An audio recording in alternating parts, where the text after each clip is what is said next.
अस्सलाम वालेकुम वरहमतुल्लाह। दोस्तों, आज हम मकई की जो छलियाँ हैं तोड़ने वाली मशीन के बारे में बात करेंगे। और ये मशीन आजकल हमारे इलाके उकाड़ा में इस्तेमाल हो रही है। इसके कौन कौन से वर्जन्स जो हैं वो अच्छे हैं, कौन सी बुरी है, इसके मुतल्लिक़ आपको थोड़ी सी इन्फॉर्मेशन दूंगा। और अगर हम लेबर के ज़रिए काम करवाते हैं तो उस पे कितना ख़र्चा आ जाता है और मशीन पे कितना ख़र्चा आ जाता है, इसके मुतल्लिक़ बात करेंगे। मैं हूं डॉक्टर जमील शफ़ी और आप देख रहे हैं प्लांट क्लिनिक्स का यूट्यूब चैनल।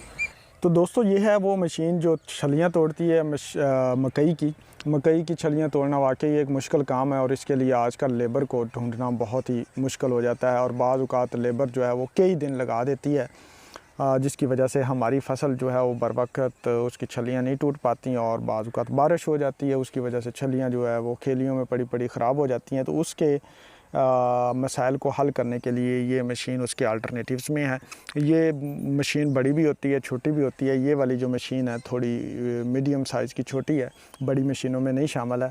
तो आपके सामने ये कटिंग कर रही है। ये जो इसने ब्लेड रखा हुआ है, ये ब्लेड छल्ली के लेवल से काटती है और इसके नीचे सिस्टम लगा हुआ है जो पीछे वाले जो टांडे बच जाते हैं नीचे, उन्हें कतर कर जो है वो नीचे फेंक देती है और एक कुतरा सा जो है वो पीछे बच जाता है।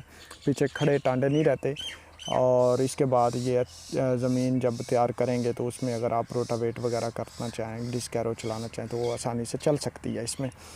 तो ये मशीन जो है पहले तो पिछले साल ये 9,000 रुपये लेते थे। उसके साथ ही अपना ट्रैक्टर ट्राली भी लेके आते थे, जिससे ये छलियाँ जो हैं फेंक देते थे हमारे डेरे वगैरह पे या जहाँ पे हमने फेंकनी है। लेकिन अब ये जो मशीन है ये छोटे साइज़ की है। इसमें कुछ प्रॉब्लम्स भी हैं कि ये जो मशीन है ये खेलियों पे उतनी आसानी से नहीं चलती जितनी आसानी से जो है बड़ी मशीन चलती है। इसका जो बड़ा वर्जन है वो उसके टायर थोड़े बड़े होते हैं तो वो खेलियों से आसानी से गुजर जाती है, जबकि ये मशीन जो है इसके इर्द गिर्द जो खेत की खेलियाँ वो एक तो डिस्क हैरो चला के उसको खेलियों को जो है वो गिराना पड़ता है, फिर उसके बाद ये चलती है।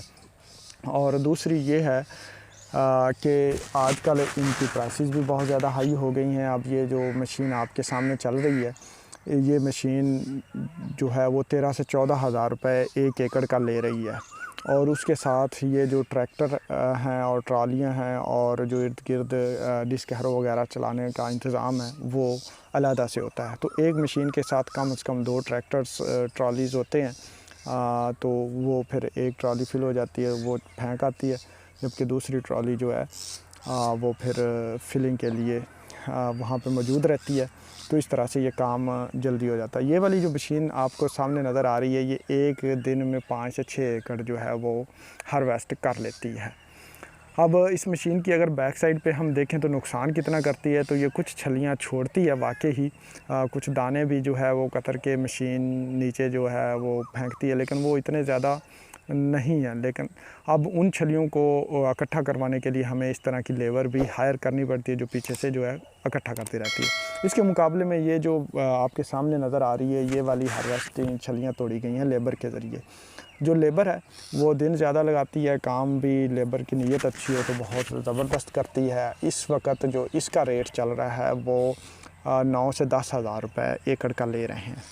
तो मौजूदा दौर में मुझे जो लेबर के लिहाज से, काम के लिहाज से जो है लेबर सिस्टम जो है वो बेहतर है। उसमें दिन थोड़े ज़्यादा लग जाते हैं। अगर मौसम अच्छा हो तो कॉस्ट भी कम आती है और काम भी अच्छा हो जाता है अगर लेबर नीयत वाली हो तो। जबकि दूसरी तरफ जो आपका मशीन वाला है उसमें काम तो जल्दी हो जाता है लेकिन उसमें आपकी कॉस्ट तकरीबन डबल हो जाती है। तो ये सूरत हाल है दोस्तों। तो दोस्तों, अब हमने यहाँ पे ख़ुद ही डिसाइड करना है कि हमारे लिए कौन मशीन अच्छी है या लेबर अच्छी है।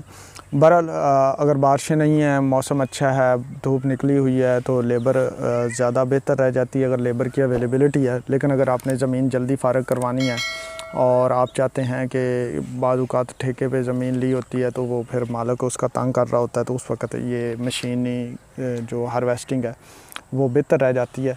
तो मशीन के ज़रिए काम जल्दी हो जाता है। यहाँ पे अगर आपको बड़ी मशीन मिले तो वो ज़्यादा बेहतर काम करती है, क्योंकि उसके लिए इर्द गिर्द हल नहीं चलाना पड़ते खेलियों पे। दूसरा वो अच्छा जो है वो जल्दी काम कर देती है, खेलियों पे चलने में उसको मुश्किल नहीं होती। उसके टायर थोड़े से बड़े होते हैं तो वो बेहतर काम करती है बनिस्बत इसके। तो ये भी काम तो कर रही है, लेकिन ये एक दिन में जो है, चूँकि उसकी निस्बत इसको चलने में मुश्किल होती है, तो 5 से 6 एकड़ ही निकाल पाती है एक दिन में। यहाँ पे आप देख रहे हैं कि ट्रैक्टर ट्रॉली जो है इसके सामने लग रही है, और यहाँ पे इसके बाद इसमें जो है ये छलियाँ अपनी फेंक देती है। छलियाँ फेंकने के बाद ये जो छलियाँ हैं ये बाहर एक ग्राउंड में जो है वो डाल दी जाती हैं खुश्क होने के लिए। और लेकिन इसमें एक और मुश्किल भी होती है कि अगर आपके पास बड़े ग्राउंड्स नहीं हैं पक्के जहाँ पे आप इसको खुश्क कर सकें, तो उस वक्त भी ये प्रॉब्लम हो सकती है। आपकी जो मकई है अगर आप इकट्ठी रखेंगे छलियाँ, तो उसमें जो है वो फंगस डेवलप हो सकती है। तो इस चीज़ को भी ज़हन में रखना है, क्योंकि मशीन जल्दी जल्दी हार्वेस्ट करती है, और अगर आप ढेर लगा देंगे तो वहाँ पे फंगस की डेवलपमेंट का मसला भी आ सकता है।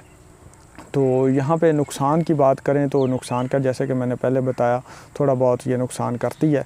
पीछे ये कुछ छलियाँ छोड़ती है और कुछ दाने भी छोड़ती है, जिसको आप इस तरह लेबर के ज़रिए निकलवा सकते हैं। लेबर को 2-3 बंदे आप पीछे लगाएंगे तो वो इसको निकाल दिया करेंगे। दोस्तों दुआ में याद रखिएगा, मिलते हैं अगली वीडियो में, तब तक अल्लाह हाफिज़।